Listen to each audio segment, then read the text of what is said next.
Good evening, my friends. Today, I want to share from Psalm 139, and I'll be honest, this word was for me today. So, um, I've got issues, right? But it was good, and and sometimes we just need to be reminded of this, especially when you get in your flesh. You know what I mean? Like where you're,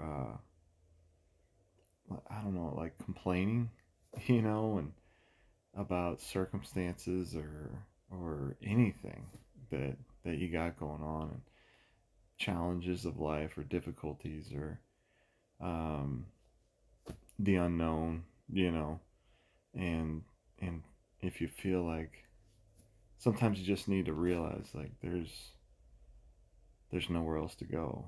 You know what I mean? Like if you're complaining about God, really, and you need to realize that's what you're complaining about. You're complaining about Him and what He's allowed in your life, and what He's brought you into. You know. So let's read Psalm 139, starting in verse 7. He says, "Where shall I go from your spirit, or where shall I flee from your presence? If I ascend up into heaven, you are there. If I make my bed in hell, behold, you are there. If I take the wings of the morning and dwell in the uttermost parts of the sea, even there shall your hand lead me, and your right hand shall hold me. If I say, surely the darkness shall cover me, even the night shall be light about me. Yes, the darkness hides not from you, but the night shines as the day. The darkness and the light are both alike to you. For you have possessed my reins. You have covered me in my mother's womb." And, it's funny because sometimes you can get so aggravated and angry that you could even start getting angry at God, and then like feeling like you know, but it's really just pointless, right? Like it's like David says here, like where can I go? Like I don't. There's nowhere to go to get away from God, right? You you really don't have a choice but to submit to Him. And you know, I hate to admit that I've been here. I was there. I mean, hours ago. You know what I'm saying? So, like, just aggravated. I spent the whole day today, and I have a lot of different things going on, but just the one thing that was, that I really started getting frustrated about. I'm potty training my son. This is so pathetic, but I'm gonna confess my sin.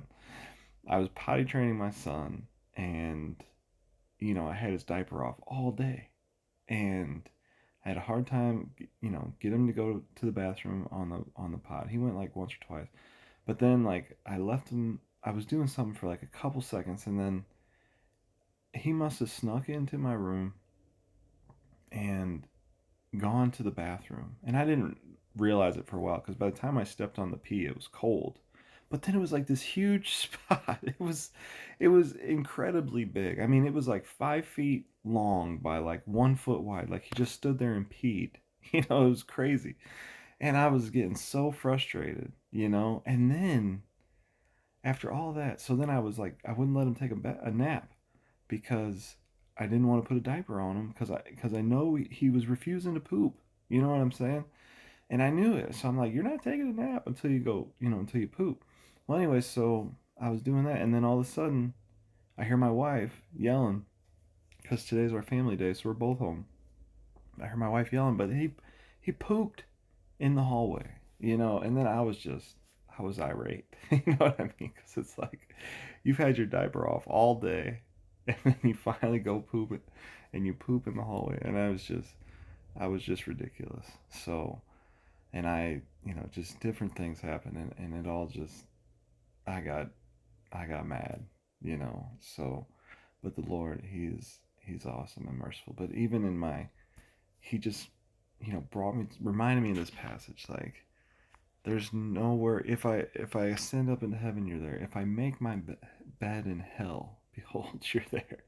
There's no escape. You know what I mean? Like I have no choice but to submit to God and do what He's called me to do. No matter how I feel, no matter what I slip up, whatever happens, like I'm right back here with you guys. You know what I mean? So let's just be encouraged today. There's nowhere else to go. There's no choice, and it's okay. It's okay because He's good, and you know, before you were even born, in your mother's womb, He covered you. You possessed my reins. You know, like I am so thankful to be so possessed by God that even no matter how frustrated, angry, whatever comes along my path, He forces me to turn to Him and cry out to Him and cast my care upon Him and come to Him. That's a blessing. There are so many people who harden their hearts towards God over just even the foolish, most smallest things. And and here we are, still submitting to Him because He's possessed our reins and He has a plan. I love it. Amen.